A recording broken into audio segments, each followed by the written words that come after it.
আসসালামু আলাইকুম সম্মানিত শিক্ষক মণ্ডলী। আজকে আমি দেখাবো কিভাবে উপবৃত্তি ডিসবার্সমেন্ট রিপোর্ট ডাউনলোড করবেন। এর জন্য প্রথমে আপনাকে একটি ব্রাউজার ওপেন করতে হবে। আমি এখানে ক্রোম ব্রাউজার ওপেন করছি। এই সার্চ বার আছে, এখানে ক্লিক করে এখানে আমি লিখব pesp.finance.gov.bd.login। এখানে ক্লিক করছি। ক্লিক করার পর পিএসপি ফিন্যান্স যে ওয়েবসাইটটা আছে প্রাথমিক শিক্ষা উপবৃত্তি কার্যক্রম, এখানে ক্লিক করছি।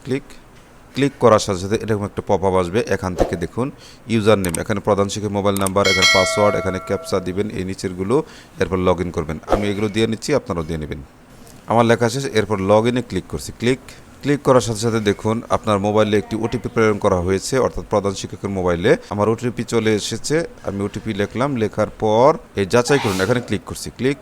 ক্লিক করার সাথে সাথে আমরা পিএসপি এমআইএস পোর্টালের অভ্যন্তরে প্রবেশ করেছি। এখান থেকে বাম দিকে ড্যাশবোর্ড হতে দেখুন রিপোর্ট, এখানে ক্লিক করবেন। ক্লিক করার পর প্রথমে যে অপশন আছে ডিসবার্সমেন্ট রিপোর্ট, এখানে ক্লিক করতে হবে। ক্লিক করলে ডান দিকে দেখুন রিপোর্টের ধরন নির্বাচন, ড্রপডাউন মেনুতে ক্লিক করে এখান থেকে পেমেন্ট বিস্তারিত প্রতিবেদন এটা সিলেক্ট করবেন। এরপর দেখুন অর্থ বছর, ক্লিক করে দেখুন সর্বশেষ 2025-26 এটা সিলেক্ট করবেন। এরপর পেমেন্ট চক্র নির্বাচন করুন। এখানে ড্রপডাউন মেনুতে ক্লিক করে এখানে তিনটা আছে, আমি জানুয়ারি 26 টু জুন 26 এটা সিলেক্ট করলাম। সিলেক্ট করার পর আর কিছু করতে হবে না। এরপর প্রতিবেদন তৈরি করুন। এখানে ক্লিক করার সাথে দেখুন আপনি এই যে প্রতিবেদন দেখতে পাচ্ছেন। দেখুন আমরা পেরোল বিস্তারিত প্রতিবেদন দেখতে পাচ্ছি। এখান থেকে আপনারা দেখবেন কে কত পেলে এবং পেমেন্ট স্ট্যাটাসটা দেখবেন গৃহীত হয়েছে কিনা।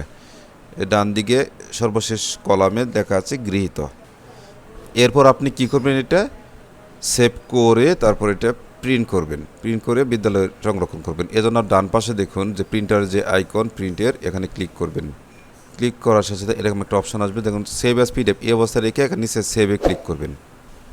ক্লিক করার সাথে সাথে এটা দেখুন কোথায় সেভ হয়ে থাকবে, দেখুন ডাউনলোডস এখানে থাকবে এবং ফাইল নেম পেরোল ওটাই থাকবে। এরপর সেভে ক্লিক করছি, দেখুন এটা সেভ হলো। এখন এটা যদি আপনি প্রিন্ট করতে চান তাহলে একই নিয়মে দেখুন প্রিন্টের যে আইকন আছে এখানে ক্লিক করবেন।